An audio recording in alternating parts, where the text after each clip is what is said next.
Good evening and welcome to Poland Daily. I'm Nicholas Richardson and this is the news. 8 years on from the Warsaw Ghetto Uprising, the presidents of Poland, Israel and Germany marked the heroism of those who took part with a warning to the world against sowing hatred. In 1940, German occupiers corralled over 400,000 Jews into a small section of the Polish capital, Warsaw, from where most were then sent to camps to be killed or died from the conditions within the ghetto. But on the 19th of April 1943, hundreds took up arms. Their fight, the largest Jewish revolt against Nazi Germany during World War II, against heavily armed troops to try to stop the transports to the death camps, ended on the 16th of May, when the Germans razed the ghetto to the ground. An estimated 13,000 Jews were killed. Anyone who sows hatred, anyone who tramples on another human being, tramples on the graves of heroes in the Warsaw Ghetto, tramples on the graves of murdered Jews, but also tramples on the graves of those who helped those who were persecuted, those who were murdered. The heroism of the resistance and the rebels and the imperative to remember that terrible chapter of history when the Jewish people faced complete annihilation and destruction rained down upon Poland and many other countries offer a platform for important dialogue between Poland and Israel and for the advancement of friendship between our peoples. And imagine what they were saying, what they were thinking about in those terrible hours, hiding in stinking sewer pipes, in stuffy basements, standing against guns and tanks. Who would have whispered in their ears that 80 years later the presidents of Israel, Poland and Germany would be standing here, paying tribute to their heroism and vowing, never again. The most important lesson from our history says, never again. Nie wieder.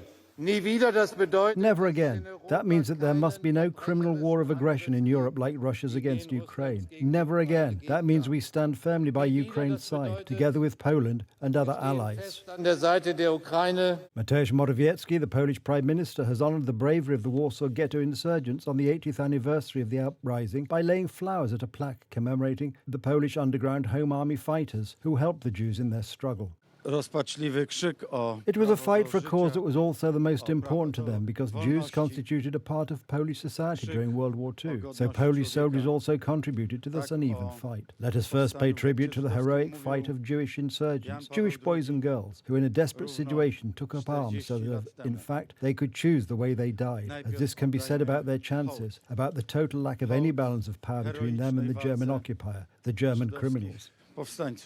Morawiecki said that to him the great symbol of the Ghetto Uprising were the Polish and Jewish flags that, for a brief moment, fluttered above the Warsaw Ghetto during the uprising.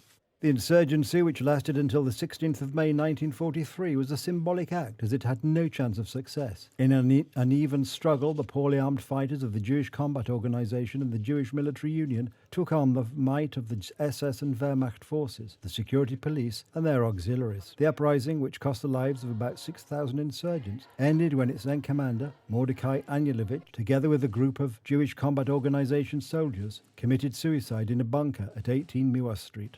German Foreign Minister Annalena Baerbock described parts of her recent trip to China as more than shocking and said Beijing was increasingly becoming a systemic rival more than a trade partner and competitor. The blunt remarks follow Baerbock's visit to Beijing last week, where she warned that any attempt by China to control Taiwan would be unacceptable. Beijing claims democratically governed Taiwan as a Chinese province and has never ruled out the use of force to bring the island under its control. Baerbock said that China wanted to follow its own rules at the expense of the international rules-based order. Beijing in turn asked Germany to support Taiwan's reunification and said China and Germany were not adversaries but partners. Speaking to the Bundestag, the lower house of the German parliament, about her China trip, Baerbock said some of it was really more than shocking. China for us is a partner, a competitor and a systemic rival, and I would like to make clear, although I don't want to take away speaking time from my colleague, that sadly our impression together with the four parliamentarians was that the systemic rival aspect is continually on the increase. This is not just because China is more and more on the offensive, or you could say also aggressive, externally, but above all, more repressive internally. If you have any questions on that, we have a lot to report on. Some of it was really more than shocking. Everywhere it's possible, we want to cooperate, but we do not want to repeat past mistakes. We no longer want to be so naive as to think that there is automatic change through trade, or that trade is a geostrategic strategy. I find it remarkable that Japan, but also South Korea and many other countries across the world, support these sanctions, even though they are dependent on Russia and are taking an economic hit, such as Japan, and I am most grateful. She did not elaborate on specifics, although her remarks came after she said China was becoming more repressive internally, as well as aggressive externally. China is Germany's largest trading partner, said Baerbock, but this did not mean that Beijing was also Germany's most important trading partner.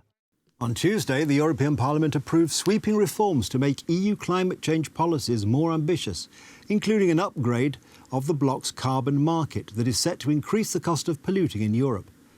Europe's carbon market forces power plants and factories to buy CO2 permits when they pollute. It has slashed those sectors' emissions by 43% since 2005, but is facing a revamp to hit more ambitious EU climate change targets.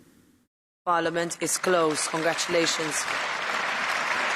Europe's carbon market forces power plants and factories to buy carbon dioxide permits when they pollute. It has slashed those sectors' emissions by 43% since 2005, but is facing a revamp to hit more ambitious EU climate change targets. Parliament voted to approve, with a large majority, a deal agreed last year by negotiators from EU countries and Parliament to reform the carbon market to cut emissions from 2005 levels by 62% by 2030. Under the upgrade, factories will lose the free CO2 permits they currently receive by 2034, and shipping emissions will be added to the CO2 market from 2024. Europeans have been given a very expensive energy transition, especially now that there is a crisis due to the war in Ukraine. It is a mistake to speed up and create a narrative that faster is better for Europeans. In addition, there is to be a separate ETS2 for fuels that are used in road transport and for the heating of buildings. The Fit for 55 package assumes that from 2030, all new buildings will be emission-free. Existing buildings, for their part, are to be transformed into emission-free buildings by 2050. The EU countries with the lowest GDP, where most consumers heat their homes with fossil fuels, coal or gas, and where electric mobility is underdeveloped, will be hit by this ETS2. In March, the Council of the European Union agreed to ban selling new cars with internal combustion engines from 2035. In practice, this means that it will not be possible to buy or register new petrol or diesel cars after 2035. They think that in this way they are going to save the world. The European Union is responsible for only 8% of the CO2 emitted in the world. The Eurocrats naively imagine that their example will drag the Communist Party leaders of China or of India with them. That will not happen. We are creating a kind of Euro-Skansen. The Eurocrats are making people's lives difficult. 413 MEPs voted in favour of the emissions trading reform, 167 voted against and 57 abstained. The names of Polish MEPs were not missing from the list of MEPs who voted in favour of the reform. The European Parliament, with the participation of representatives of Polish opposition parties, has had a vote on the next elements of Fit for 55. More taxes for road transport, for the construction industry. We will all pay for this ideological blindness, and sadly, it will hit the most vulnerable the hardest. Thank you, President. Dear colleagues, we have now agreed on the cornerstone of the Fit for 55. Like Esther de Lange said, the Holy Trinity, ETS, CBAM, and the Social Climate Fund. This is good for the climate, it's good for people, and it's good for our jobs in industry. We can say Europe leads the green revolution, and we will be the world's first climate-neutral continent.